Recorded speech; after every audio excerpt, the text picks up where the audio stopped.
Une montre connectée avec plus d'une journée d'autonomie et des fonctionnalités complètes? Si, ça existe, et je vais vous en parler tout de suite. Ça fait quelques années que je râle, mais alors je râle sur le fait que les montres connectées elles dépassent à peine la journée d'autonomie. Du coup, vous n'imaginez même pas ma surprise quand Samsung a annoncé sa nouvelle Galaxy Watch 5 Pro avec une autonomie qui est censée durer jusqu'à plus de 3 jours. Ça fait plaisir! Surtout que sur le papier, eh bien la Galaxy Watch 5 Pro, elle a tout pour s'annoncer un petit peu comme une montre vraiment haut de gamme avec des fonctionnalités qui sont vraiment orientées vers le sport et la santé. Et ça, ça fait plaisir aussi. Le truc, c'est que cette autonomie, forcément, elle a un coût, à savoir un format qui est plutôt massif. De prime abord, on va retrouver les mêmes éléments de design que sur la Galaxy Watch 4 de l'an dernier et ou même que sur la Galaxy Watch 5 de cette année. Seulement, Samsung a intégré des bordures qui sont assez larges de chaque côté de l'écran pour rendre le boîtier un peu plus volumineux et intégrer sa grosse batterie. Et surtout, en fait, on a un format qui est assez conséquent avec une épaisseur au maximum de 15 mm.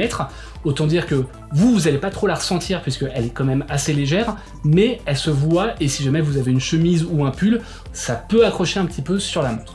On a quand même dans l'ensemble un design qui est assez moderne, assez effilé, qui est dans la même veine que ce qu'on a sur les montres Samsung depuis un an. Et même si les bordures empêchent l'écran d'être complètement bord à bord, on a quand même un design et des finitions qui sont quand même soignées et ça fait une montre qui est plutôt jolie à porter, il n'y a pas trop de problème.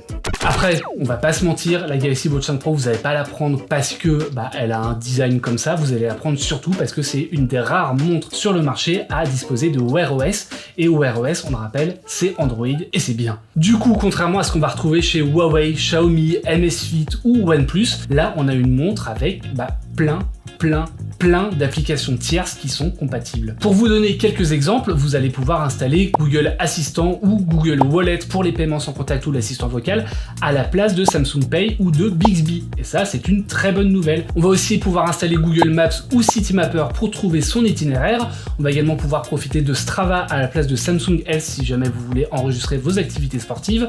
Vous allez même pouvoir choisir entre YouTube Music, Spotify ou d'autres applications pour écouter de la musique en streaming. Bref, il y a beaucoup de choix et ça c'est très bien. S'il y a bien un avantage de Wear OS par rapport aux autres montres connectées, eh bien c'est que là pour le coup on a un écosystème complet et on va pouvoir installer plein d'applications, ce qui fait que la montre vous n'allez pas seulement l'utiliser quand vous allez vous entraîner, mais un peu plus régulièrement, c'est une montre que vous allez utiliser quoi. Après bon, c'est vrai que au-delà de la consultation des notifications ou de la possibilité de répondre à un appel directement depuis la montre, oui, c'est possible. Et bien c'est vrai que les montres connectées, leur principal argument, ça reste le suivi de santé ou le suivi d'entraînement sportif. Et à ce petit jeu-là, eh bien la Samsung Galaxy Watch 5 Pro, elle fait pas exception. Bon, déjà en termes de suivi de santé et de suivi de sportif, on va faire un petit tour du propriétaire au niveau des capteurs. On va retrouver un suivi de la fréquence cardiaque, une mesure de la saturation en oxygène du sang, un GPS, un gyroscope, un accéléromètre pour compter le nombre de pas. Tout ça, c'est relativement classique. On a aussi un thermomètre, même si Samsung ne l'utilise pas, il laisse la possibilité aux développeurs de l'utiliser si jamais eux trouvent des bonnes applications. En tout cas, il est là, c'est bon à prendre. On va retrouver aussi un capteur d'impédance bioélectrique. Alors, le nom comme ça, il est compliqué, mais en fait, c'est tout bête. Ça va vous permettre simplement, en appuyant sur les boutons en même temps, eh bien, de pouvoir mesurer le taux de graisse dans votre corps, en tout cas dans le haut du corps. Et c'est toujours bon à prendre si jamais vous n'avez pas une balance connectée qui permet ce type de fonctionnalité. On va aussi retrouver, comme sur la Galaxy Watch 4, un électrocardiogramme et un tensiomètre, mais attention, pour en profiter, il vous faudra forcément un téléphone Samsung, puisque il faut télécharger une application sur les Galaxy Store sur votre smartphone, et malheureusement, c'est pas compatible avec les smartphones des autres marques. Bon, on a tout ça, tout plein de données, ça fait tout plein de mesures, mais on en fait quoi et surtout, est-ce que ces mesures, elles sont fiables? Parce que depuis le début de l'année, sur Frandroid, on a multiplié le nombre de tests de mesures de fréquence cardiaque et de GPS pour s'assurer de la fiabilité des montres et des bracelets qu'on avait sous la main. Pour vérifier la fréquence cardiaque qui est affichée par la montre, c'est tout bête, en fait, on va aller courir à la fois avec la montre au poignet et avec une ceinture abdominale de fréquence cardiaque, en l'occurrence la Garmin HRM Pro, et on va vérifier avec une séance de fractionné si jamais bien les courbes vont être collées entre la montre et la ceinture. Idem pour le GPS, on va aller courir cette fois avec la montre et un smartphone et on va comparer le suivi GPS de la montre et du téléphone qui généralement propose quand même un meilleur suivi puisqu'il a des antennes de GPS qui sont plus larges et un suivi qui va être plus précis généralement que celui de la montre. Et du côté de la Galaxy Watch 5 Pro, ça donne quoi? Puisque je le sais, vous êtes là pour ça.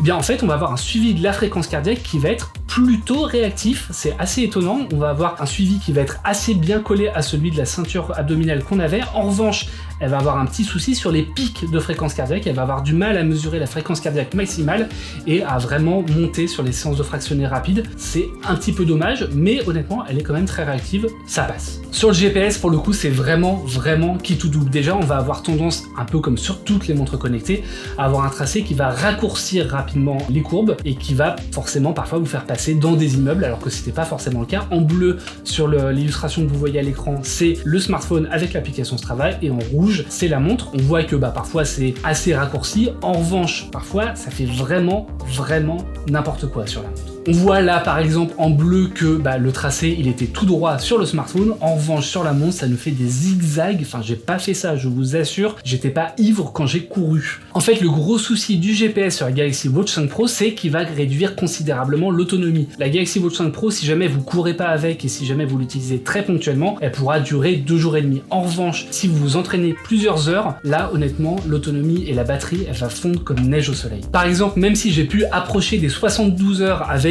l'écran Always On désactivé, avec la mesure de fréquence cardiaque au repos uniquement toutes les 10 minutes et sans mesure de la saturation en oxygène dans le sang, dès que j'allais courir, pour le coup, c'était bien plus compliqué. Avec 1h40 de course, là pour le coup, j'avais une autonomie qui était réduite à 56 heures, et si jamais j'allais courir 2h20, l'autonomie elle descendait à 52 heures. Bon, on va pas bouder notre plaisir, rien que le fait de pouvoir utiliser une montre connectée sans avoir à la recharger la nuit pendant 2 jours, c'est déjà, honnêtement, pour Wear OS, un très bon point.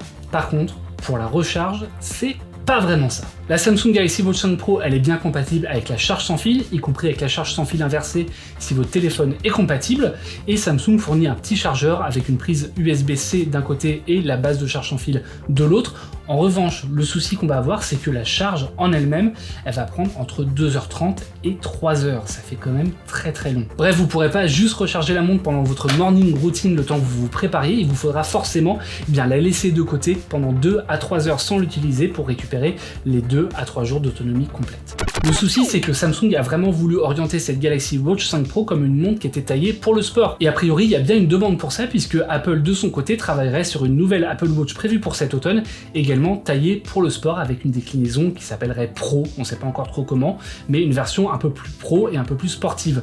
Et même du côté de Google, on sait que la Google Pixel Watch qui va arriver cet automne, elle a été développée avec les équipes de Fitbit, donc vraiment orientée sport et santé. Sauf qu'en face, pour des montres orientées sport et suivies de l'activité et de la santé, ça va pas forcément être Huawei, Amazfit ou OnePlus qu'on va retrouver, mais vraiment des constructeurs qui sont très installés et très spécialisés là-dedans. Je pense par exemple à Garmin, à Polar, à Coros ou à Suunto. Sauf qu'il y a pas longtemps, j'ai eu l'occasion de tester la Garmin Forerunner 255, qui est une montre sportive qui, je vous le donne en mille, est vendue moins cher que la montre de Samsung, puisqu'elle est proposée à 350 € contre 430 € pour la Galaxy Watch 5 Pro. Sauf que si la montre de Samsung, elle affiche 2 à 3 jours d'autonomie, waouh, bravo!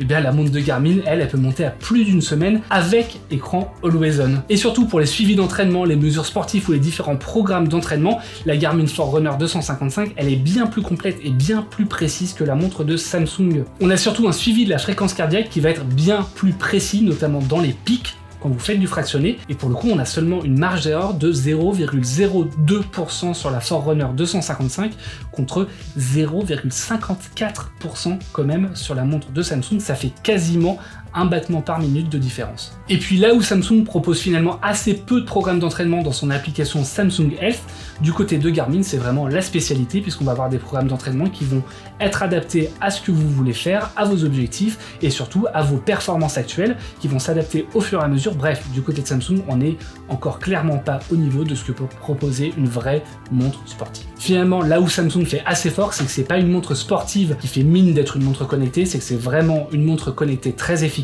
qui en plus vous propose des fonctions sportives qui sont quand même assez intéressantes. Merci à toutes et à tous d'avoir suivi cette vidéo, n'hésitez pas à vous abonner à la chaîne YouTube si cette vidéo vous a plu, n'hésitez pas non plus à faire un petit tour du côté de Discord, de Twitter, de TikTok, d'Instagram, de Twitch, bref, on est absolument partout.